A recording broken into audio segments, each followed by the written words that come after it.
Olá, pessoal, tudo bem com vocês? Espero que sim. Aqui é o professor Josiano, professor de História e Geografia. Então, pessoal, nessa aula de hoje eu quero iniciar compartilhando com vocês um versículo bíblico que fala o seguinte: Ainda que a minha mente e o meu corpo enfraqueça, Deus é minha força e Ele é tudo o que eu preciso. Ok? Então, pessoal, nessa aula de hoje nós vamos falar sobre a igreja e cultura na Idade Média. Ok? Então vamos lá. Então, nessa aula de hoje nós vamos identificar, o poder da igreja cristã no período medieval, conhecer os questionamentos, ao poder da igreja ocorridos, no período medieval, compreender as características da cultura medieval e reconhecer algumas mudanças ocorridas durante a Baixa Idade Média. Então vamos lá, O cristianismo é uma, das doutrinas religiosas com mais seguidores, no mundo, e seus valores e práticas, tem forte presença na nossa cultura, A vida e os ensinamentos de Cristo estão registrados nos evangelhos, escritos por seus discípulos, posteriormente aos acontecimentos narrados. Os evangelhos, integram a parte de quê? Da Bíblia, denominada Novo Testamento.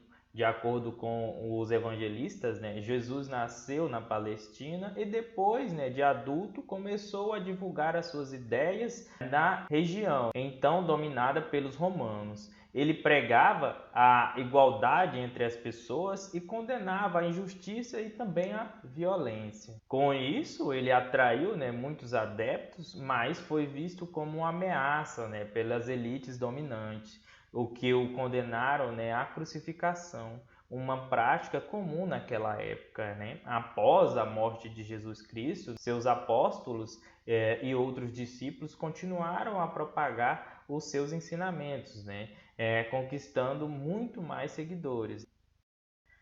Então vamos lá, vamos falar sobre a origem e a difusão do cristianismo. Olha só, o imperador romano, Constantino, governou de 306 a 337, Ele garantiu a liberdade de culto aos cristãos, em 313. Assim, a religião cristã, disseminou por todo o Império Romano.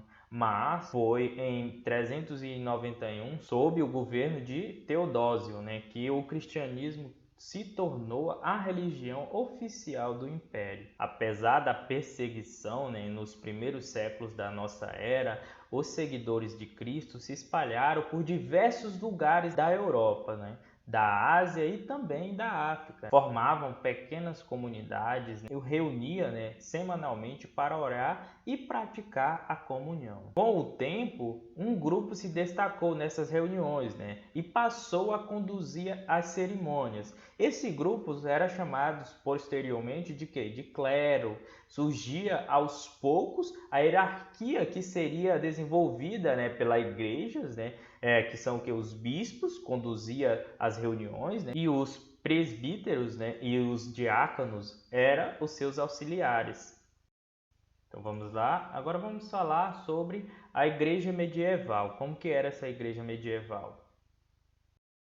Então, segundo os evangelhos, a igreja foi instituída pelo próprio Jesus Cristo, que teria encarregado o apóstolo Pedro de edificar a igreja cristã.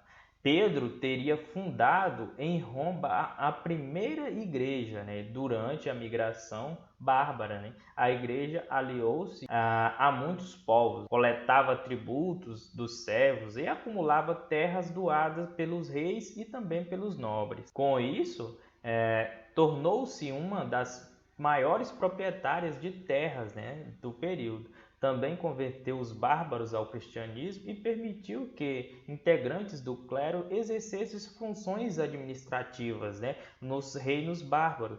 Porém, todo esse poder e prestígio era desfrutado apenas pelo alto clero, ligado às elites da ordem feudal. Dificilmente os monges, padres de origem humilde, pertencentes ao chamado baixo clero, chegava às mais altas posições dentro da igreja. Então, entre os séculos 6 e 7 surgiram inúmeros mosteiros, né, pelo interior da Europa. Um dos primeiros foi fundado, né, no século 6 por São Bento, cujo os seguidores formaram a Ordem Beneditina, né? E mais tarde surgiria outra ordem, né, como a franciscana, né, criada por São Francisco de Assis, e a dominicana, fundada por São Domingos. Então vamos lá, vamos falar sobre os mosteiros, como que eram esses mosteiros.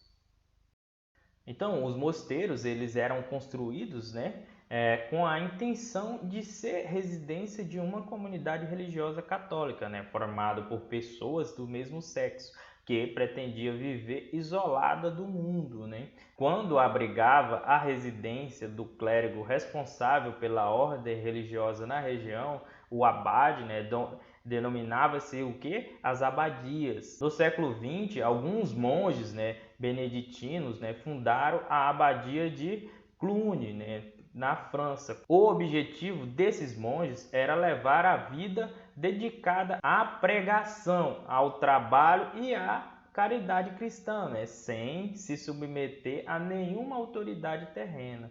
E eles obedeciam apenas ao Papa e não aceitavam o envolvimento de nobres, né, nos assuntos religiosos. Os beneditinos, né, de Cluny, eles também questionavam a conduta de bispos, né, e de muitos clérigos que tomavam, né, como suas as terras doadas à igreja e comercializavam, né, objetos sagrados e relíquias. E nos mosteiros, os monges dedicavam-se integralmente à vida regrada, né, de trabalho intelectual e oração, né, sob uma rígida hierarquia. Então vamos lá, vamos falar sobre os questionamentos ao poder da Igreja. O poder da Igreja Católica cresceu progressivamente na Idade Média, né? Mas enfrentou contestações e crises, né? Ao longo da Idade Média, a religião cristã sofreu diversas transformações, né? Em Constantinopla, né, que era a capital do Império Romano, os cristãos julgavam seguir as verdadeiras leis, né, e tradições da Igreja, e por isso se autodenominava ortodoxo. Em 1054, as diferenças entre os cristãos resultaram na divisão da igreja. E esse episódio ficou conhecido como a crise do Oriente, né? Levou à fundação da Igreja Cristã Ortodoxa com sede em Constantinopla, né? Tanto a Igreja Católica Apostólica Romana como a Igreja Ortodoxa, né, existem até hoje, né, e são cristãs, mas diferem, né, em relação aos cultos e também aos seus valores. Já outro exemplo das disputas entre os poderes deu ao final, né, do século XIII, né, quando o rei Filipe IV, né, o Belo, da França estabeleceu a cobrança de tributos sobre os bens da igreja. E o Papa Bonifácio VIII recusou fazer esses pagamentos, né? E por isso ele foi preso em 1303 após diversos ataques ao rei. Já com a morte do Papa Filipe IV, conseguiu a eleição, né, de um Papa francês, Clemente V, né, que transferiu a sede da Igreja Católica para a cidade do sul da França, né? O maior controle por parte do rei agravou as disputas, né,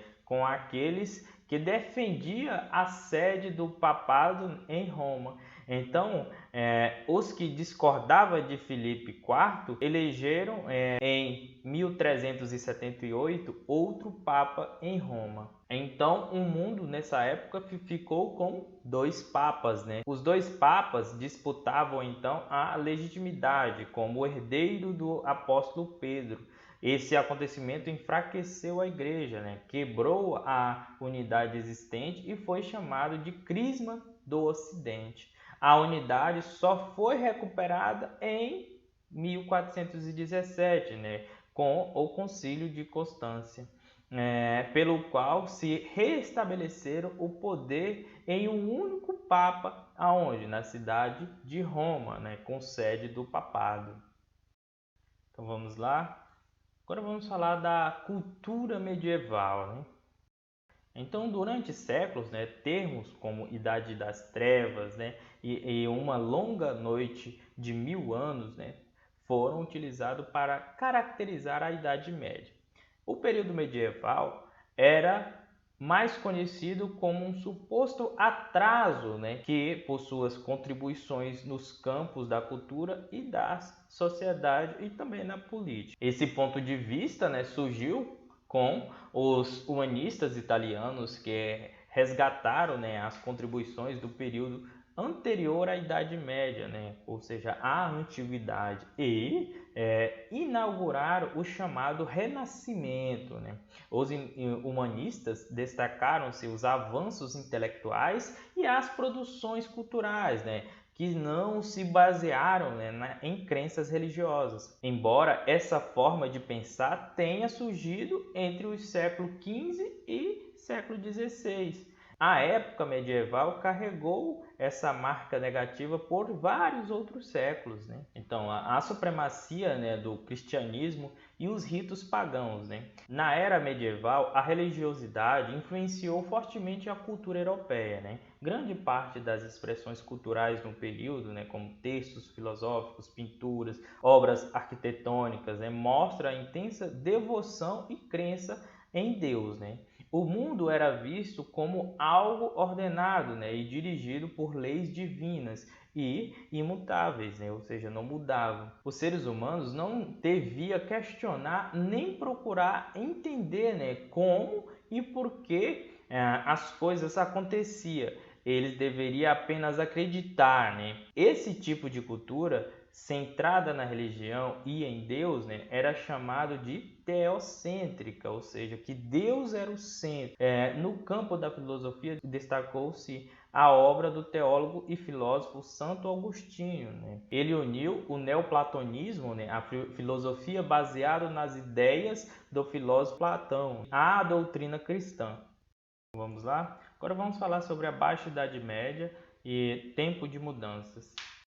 A partir do século XI, né, na passagem da Alta para a Baixa Idade Média, né, o feudalismo medieval passou por grandes transformações, né, como o desenvolvimento do comércio, o crescimento, né, das cidades. A cultura também sofreu modificações, como na educação, que recebeu mais destaque, né, e as manifestações artísticas ganharam um novo impulso. Com o crescimento das cidades, trouxe novas necessidades para a educação. As tradicionais escolas monásticas voltadas para a formação de religiosos ou nobres já não atendia, né, às exigências, né, da vida urbana e à diversificação da sociedade.